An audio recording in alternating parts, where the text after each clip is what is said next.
This is the Digital Savage Experience Podcast, hosted by Roman Prokopchuk, bringing you all things digital marketing, tech, business, and motivation. What's stopping you from becoming relentless in all aspects of life? Are you ready to become a digital savage? Let's get into today's episode.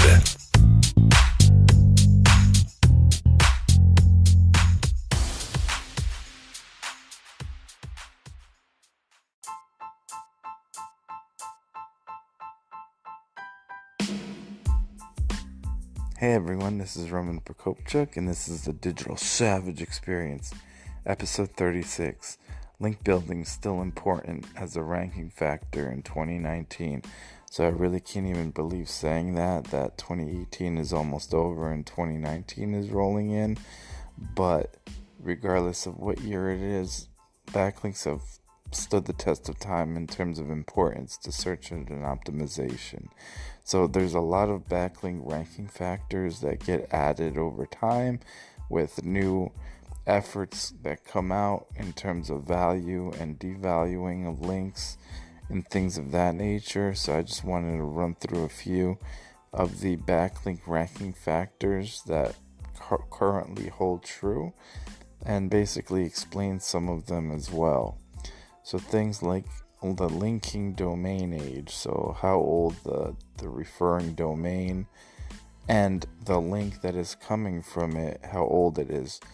It tends to hold true that the older the domain age of the links that are coming to you from that specific domain when it was created, the more valuable it is. So if a website was created in 2001 and then there's one created in 2015 of equal value and everything in terms of other variables match up 1-to-1, the one that's earlier tends to hold greater value in terms of link building. Another factor is the number of linking root domains in terms of your backlink profile. So the number of specific domains that link back to your website. Usually you can take it 1-to-1, but the more obviously referring domains, the more valuable your backlink profile. Obviously things come into play like the actual value and the authority of those referring domains, as well as where they're coming from and contextual things as well, but we can get into that a little later. Other things like number of links from separate C-class IPs. Usually an IP address is obviously divided into 4 parts, A, B, C, D, and to look like you're unique, the C block has to be unique.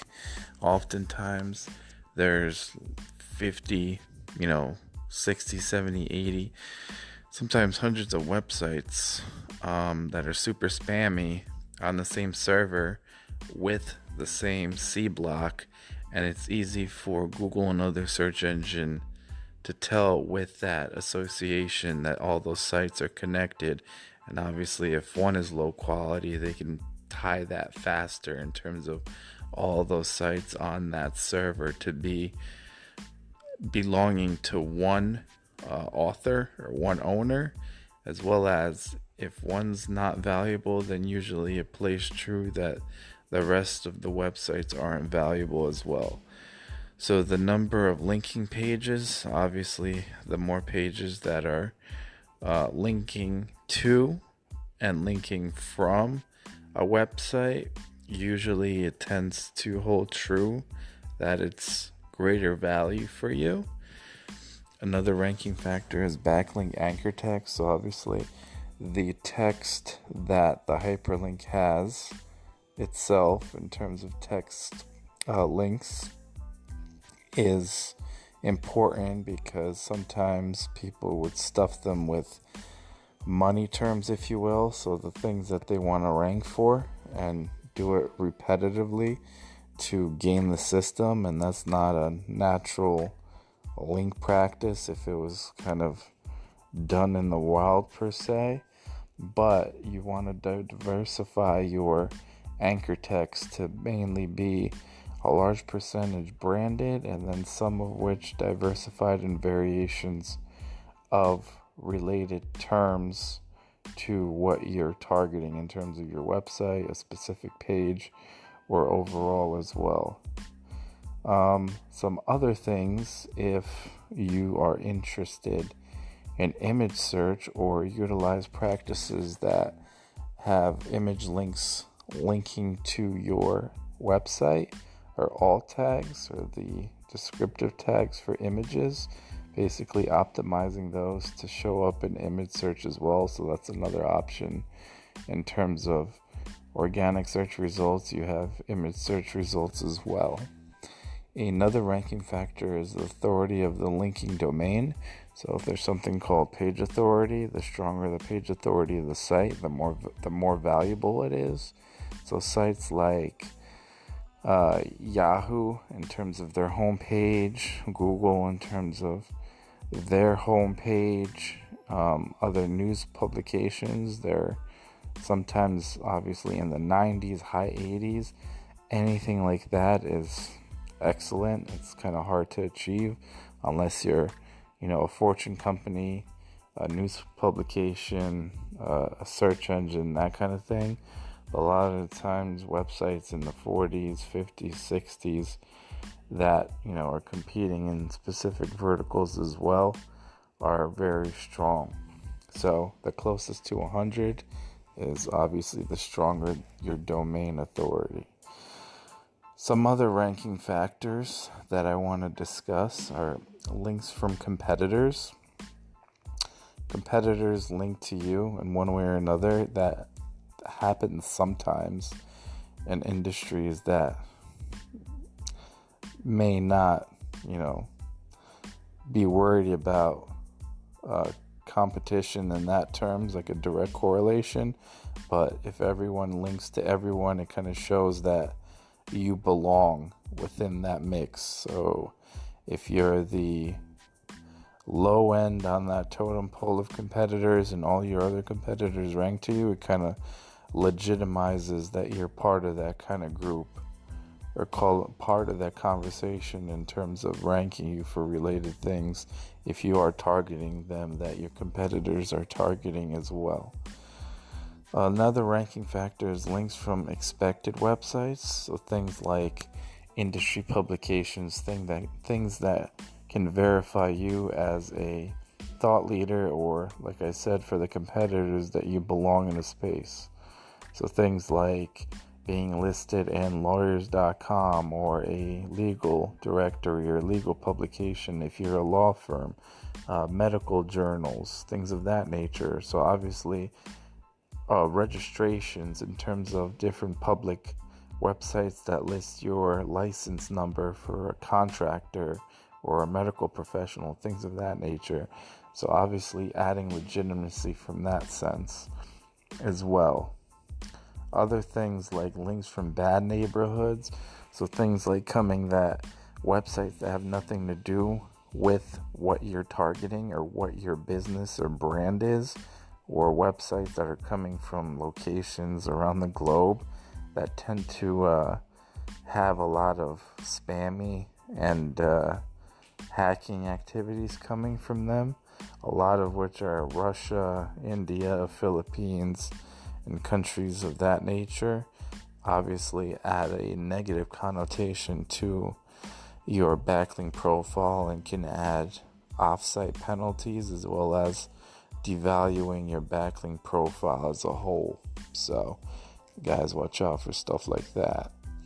Another thing is the homepage authority. We already talked about page authority a little bit. So each page has a specific authority, as well as your homepage that 99.9% of the time is the strongest page on your website and has the highest page authority. So obviously, if there are opportunities to get a link from a reputable source that's related to what you do on the homepage, then it is a great opportunity to take advantage of. Some other things are Nofollow Links. So there's Do Follow links that basically pass SEO juice or SEO value from one site to another, and then nofollow links that basically link to your website but do not pass any kind of direct SEO value.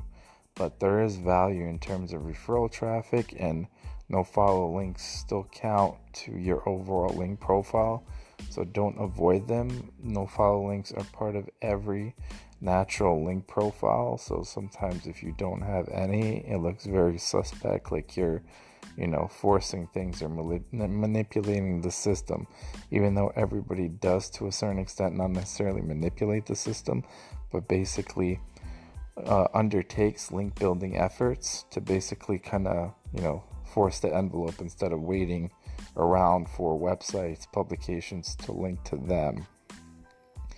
Other things are diversity of your link types. So if you have one type of link, for example, I had the image example. So if you let's say Pinterest related things, or what you do is very visual and you link from an image directory of some sort.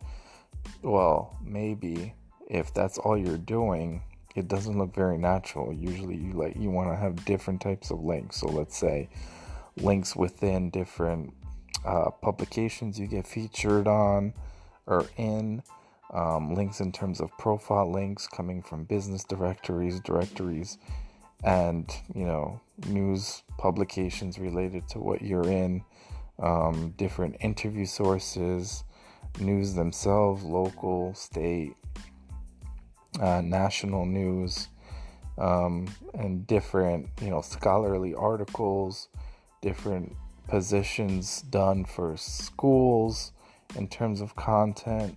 So you want to diversify basically your link profile, so you're not focusing on one effort as well.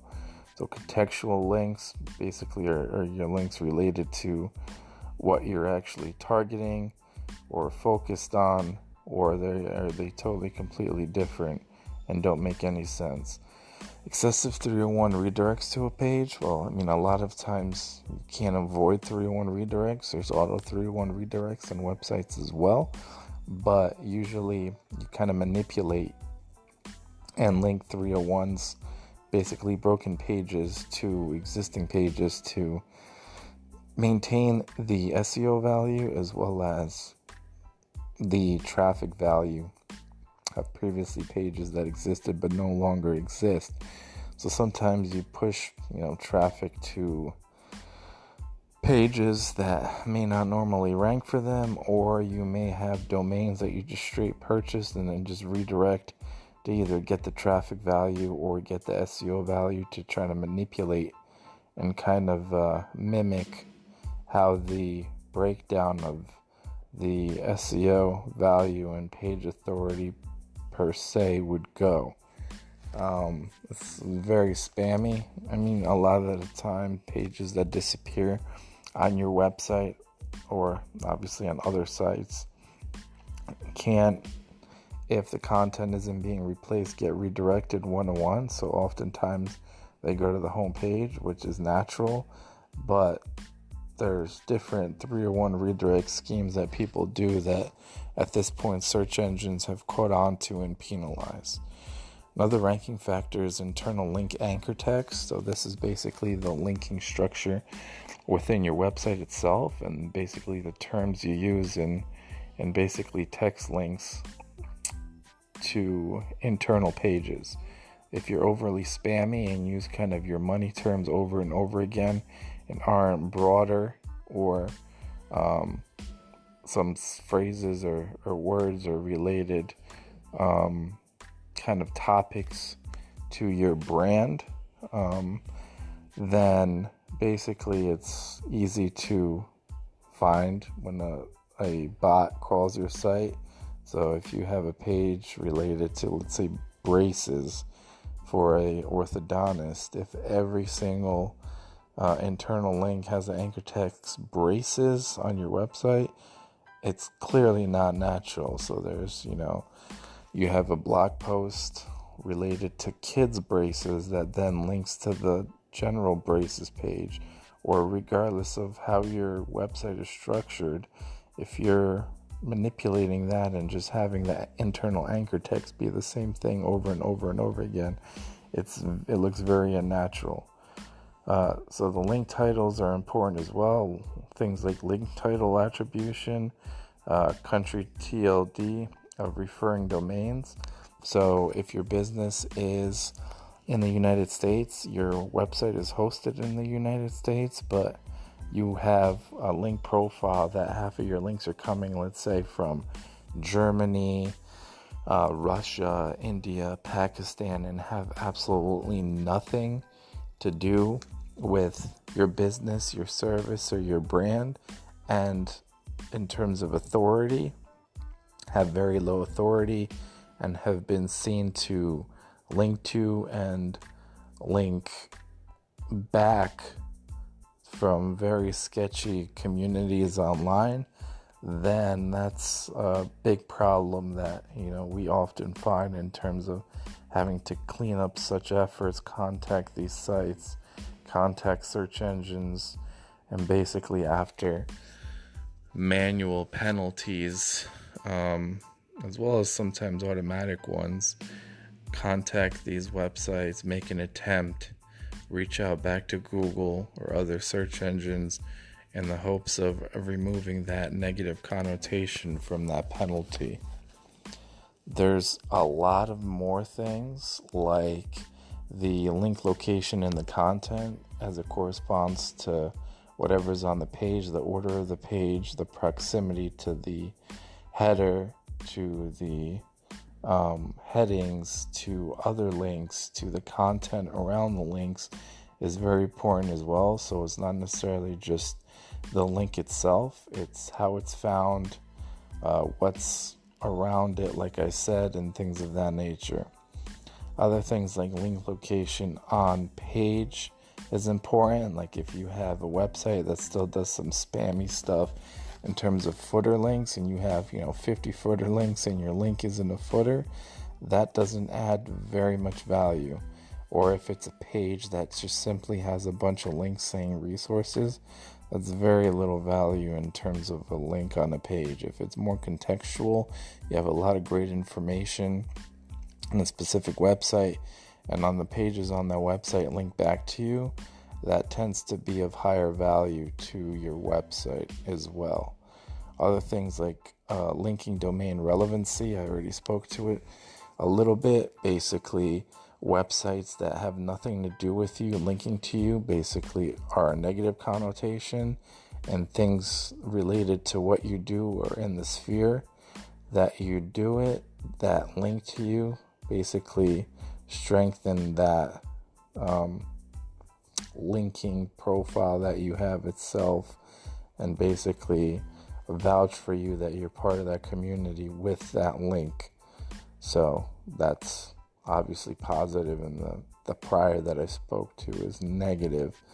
The page level relevancy, so when you kind of drill down, how relevant is the page that links to you, and what value does it pose to a user or a visitor on that referring domain that's linking to you. The keyword in the title, the positive link velocity and negative link velocity are also ranking factors. So over time, if you had a lull of 2 years and nothing happened, no links built, no anything, no velocity in terms of gained or lost links, and then out of nowhere, 1 month you have 5,000 links, and then you have nothing again at all, that kind of poses a red flag. It's sort of like audits in terms of the IRS. You have no revenue, and then you have $500,000 1 month and then nothing again for a year or two. Well, people are going to start looking at that. Usually if you get to a level, the higher and the more authoritative you get as a website or a company or brand, the more link opportunities you gain in terms of facilitating links, and then the more people that will link to you naturally based on your stature rising within a specific vertical. Oftentimes, let's say you've been getting 100 backlinks a month in terms of the efforts you've been doing, and then out of nowhere you get to 1,000, at that point it looks like if you got to that level of importance, you need to maintain the following months about 1,000 to look somewhat natural. And then obviously if you go to 2,000, it looks like you got a little bit more authoritative. And as you keep going, you want to kind of maintain that and not have unnatural fluctuations. Other things like links from hub pages, links from authority sites, co-occurrences, the backlink age itself, natural link profile, number of outbound links on a page, and the quality of linking content also come into play. Like I said a little bit earlier about having a page with 100 links, one of which go to your website, is very low value to a visitor to the site that is linking to you. And if somebody happened to click on the link that came to your website, that's really no value because it's not a qualified user from that perspective as well. So you don't really want to think about links just on face value and then being links for SEO. You want to think about opportunities in related communities that if somebody clicks on a website, they're already for the most part qualified. They either do what you do, they're interested in your content or your services or your solutions, or they're hopefully looking to feature you or speak to you about possible partnership, different interview opportunities in terms of you being an authority figure within your industry. So all of that kind of comes into play, and those are just kind of the tip of the iceberg. There's many more in terms of ranking factors. Like I said, if a specific effort or a specific part of the internet comes out, a specific site that never was around, or a specific technology that possibly creates opportunities for links being made or partnerships being made in terms of somehow getting a link to your website, then those factors may be evaluated in the future, like in 2019. So there are some efforts that work, like let's say free directories in 2008, 7, 8, 9, that were valuable, but people began to spam the crap out of them, and now they're zero value. And oftentimes if you automate them or have too many of them, you can devalue your backlink profile, which obviously sucks a lot and then takes a lot of time to clean up. But those are just a few things. But like I said, in terms of offsite strategy, a lot of the time it's just as hard to stay on top of as onsite. Because with onsite, there's only so much content you put on your website. Obviously, if you're not a news publication or a online magazine where you're putting out hundreds or thousands of pieces of content, oftentimes a day. So if you're a small business or a brand, sometimes you obviously have your product pages, what you do, what you offer, about your team, about your company, and then everything is blog posts. And oftentimes companies don't necessarily blog a few times a day or even once a day or once a week, sometimes just once a month. So there's not that kind of freshness. Obviously going back, adding, updating information on existing pages has to be done, and adding to the strategy or refining your on-site strategy in terms of different SEO friendly elements like headings or titles and descriptions and things of that nature, and other possibly adding markup to pages for structured data. But obviously if you're done with all that and just tweaking and monitoring, the things that are going to move the needle in terms of your search engine optimization is the ongoing efforts in terms of link building, building relationships for possible content syndication, different features on different websites. So a lot of link building in October of 2018, And 2019 in the future is about relationship building. You build the relationships with people and companies within your industry. You're going to create opportunities to be interviewed, to feature other people's content that is valuable to your community and your website, feature your content on communities and websites that are related to you, have syndication opportunities, and things of that nature. So if you're starting out in SEO or you're a business and confused about where do you start in terms of offsite strategy and developing a plan for holistically auditing your site for on-site, off-site, and technical SEO, feel free to reach out to me for any questions.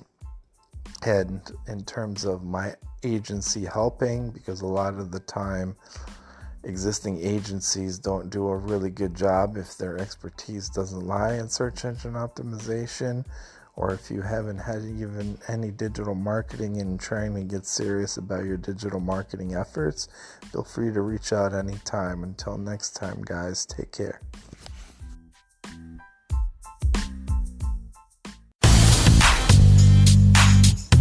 This podcast has been brought to you by Nova Zora Digital.